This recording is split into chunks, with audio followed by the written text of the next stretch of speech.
Last week, Dana and I talked about white collar jobs disappearing inside of 18 months.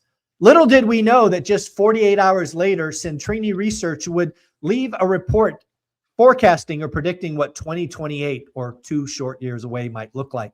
That report got a lot of play on X. It has been, frankly, talked about by the Federal Reserve. Christopher Waller brought it up. So this thing is going out there. But what I want to do today with Dana is break it down. What should someone do? I think there is a lot of fear, a lot of stress. And I just want to talk to, at least in this very short video, what should a high school or college graduate do? What should a mid-level manager, maybe called 40? And then what should an executive be thinking about? Because again, folks, at the end of the day, we care about you and we want you and your family to be well. So Dana, lots of stuff going on. The Silicon Valley is all abuzz with this Centrini research report. How do we give people hope about the future? Yeah, it was interesting. I was actually last night speaking at UC San Diego, and I had it was their School of Management. One of the students, his final question to me was, so what job should I get out there? Going out into the world after the business school, what job should I look for? And I want to start, college grads are almost the easiest because you can do anything right now. You're not stuck in a career or an industry. It's very hard to switch industries. It's very hard to switch functions. Sure. Yeah. And so my first advice to college grads, and if you're listening or you have kids who are college grads, the first thing is, what is their passion? You cannot change someone's passion and what they want to do every day. So that's the first thing you need to answer is, do they love working in numbers? Do they love talking to people? Do they love coding? What do they enjoy doing? Then the next thing is to say is this job going to be very quickly displaced by AI or one of the fields that would be? If it is, and we can go through what fields will be, work for an AI company that is focused on that industry. So if you say you want to be a marriage counselor, and there's so many AI tools out there to help couples who are having problems or whatever it may be, go research and think about potentially working for one of the AI companies doing it rather than going into the field itself. And so that's my advice to college grads. I'd love to hear from you, Michael, your thoughts, anything I've missed there. Yeah, I mean, I just want to give a different one. I think that's an awesome way to start. I'll give one more avenue for folks is, again, I think sometimes we need to step back and look at the chessboard. What is going on in the economy today? What does that mean? Baby boomers today own between 60 and 70% of small businesses today.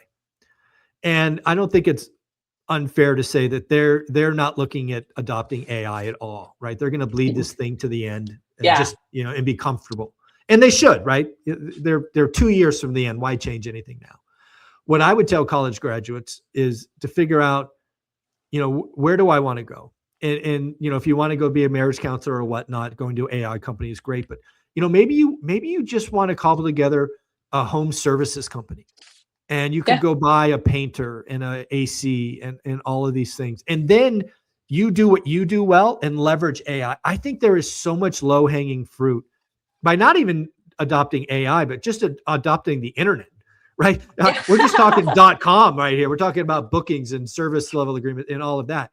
So, if I was an MBA student, I would be challenging them to build a small empire in the trades. Now, again, you're very likely not going to be the handyman, the painter, but you could cobble together seller financing, SBA loans, and you could be building something that, worst case has 10 or 15 years left on it before AI comes. So that's to give them another avenue. That's what I'd be doing.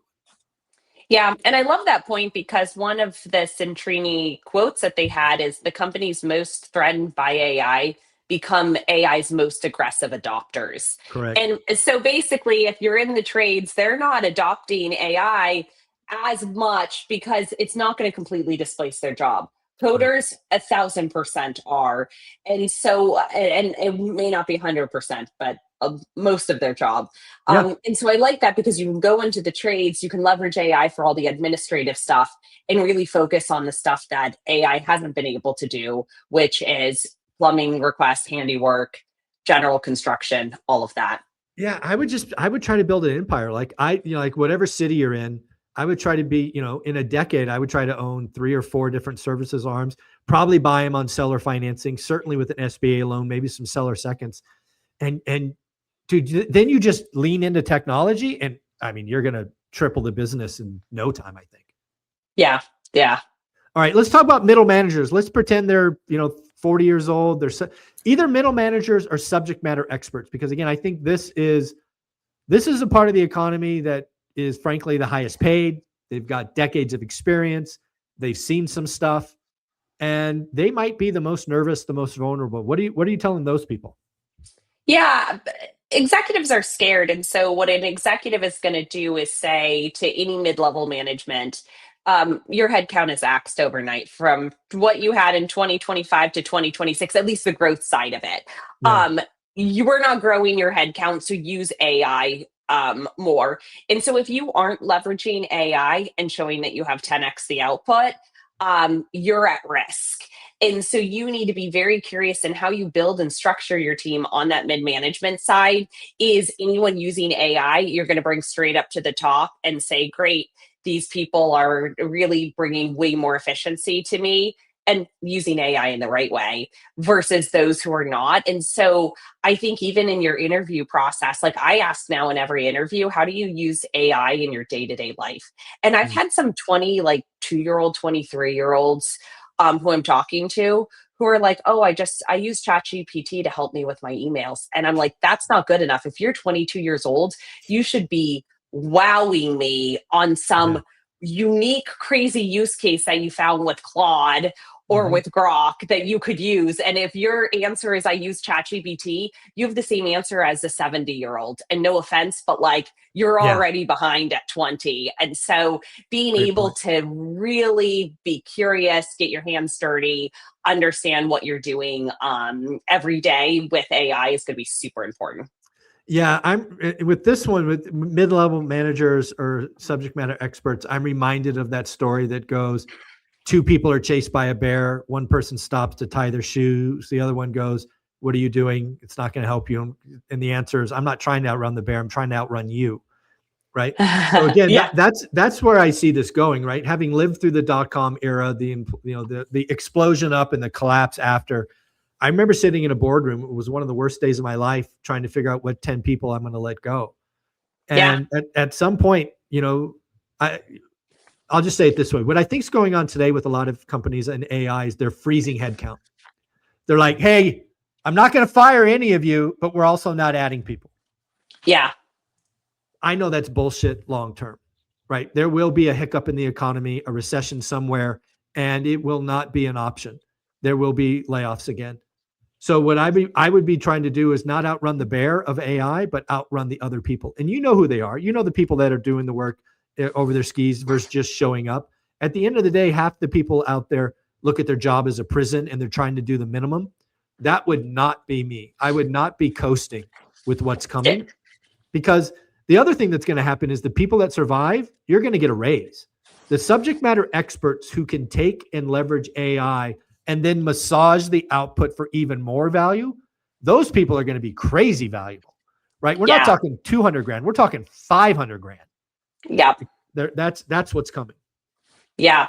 And I think that also, because there's so much unknown in 2026, 2027, and 2028, companies are not going to invest a lot in headcount because they're worried. They're worried about their stock price. They're worried about funding and will they get any because they're potentially not an AI first company. And so there's going to be a lot more pressure than ever.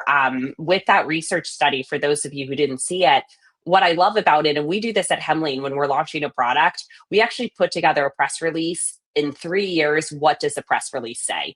Or in 2 years, what does the press release say? And the reason we do that is to give the vision of where this is going and where this product's going. Great idea. And that's what this article does. It says, it's 2028 and unemployment's at 10%.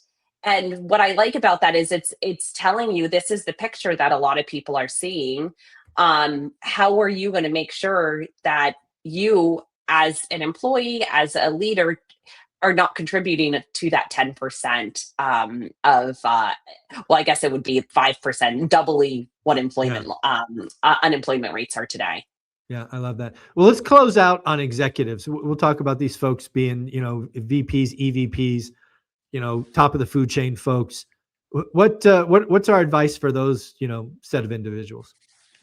You need to, one, completely hire differently. You need to Mm, hire those who are really leveraging AI. And some of it might be difficult decisions. I was talking to someone earlier this week who said, I think I need to let my CTO go. And the reason that he said that was essentially because his CTO wasn't leveraging enough AI. mm, And that is really important because as an executive, if you're not and you're not showing you're the first one at the company to be adopting it, yeah, how does that trickle down to your entire team? And so you should be leading charge with that.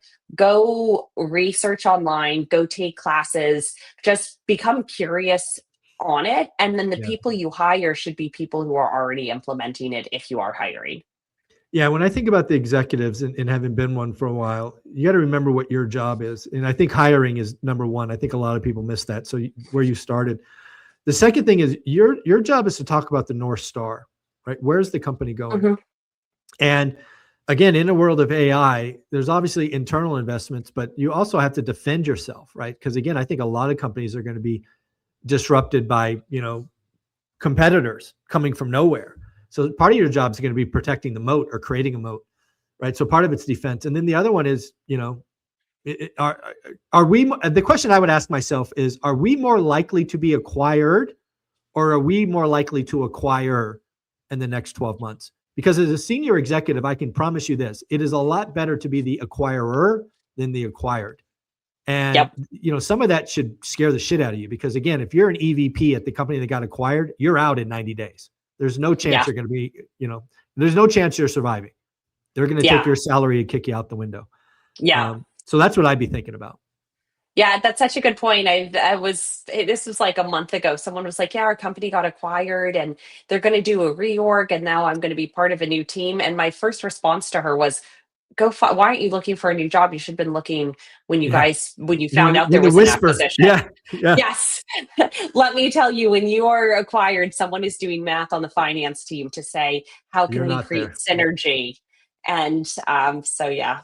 Yeah. At the end of the day, you will not survive. It's again, I've been a part of acquired and acquiring. And let's just say if you're a senior executive at the acquired, 95% chance you're gone. So don't be surprised. Don't be caught flat-footed. At the end of the day, let's try to close on a positive note. I still believe that AI will be a net positive. I do believe there will be more goodness coming from AI. AI is a tool.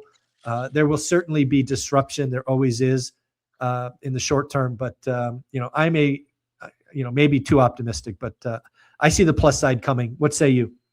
Yeah, I'm very optimistic about it. I think from a jobs perspective, people will start spending more time with humans because a lot of the administration is gone.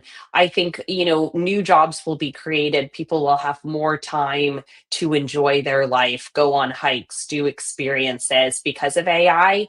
And it's interesting because the US, or I guess the world in general, I think is quite negative about the future versus the past. And I don't think there's a reason to be scared of it, but you definitely need to embrace it.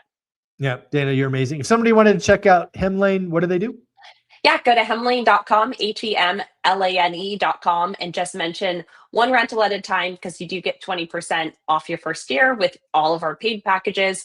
We also have all sorts of free tools, resources for finding and placing a tenant, managing the day to day. So would love to hear from you. Yep, hemlane.com. Also check out hemlane.com/resources if you are a new or want to be landlord. Lots of stuff there. Never sleep on the resources tab. Dana, you're amazing. Talk next week.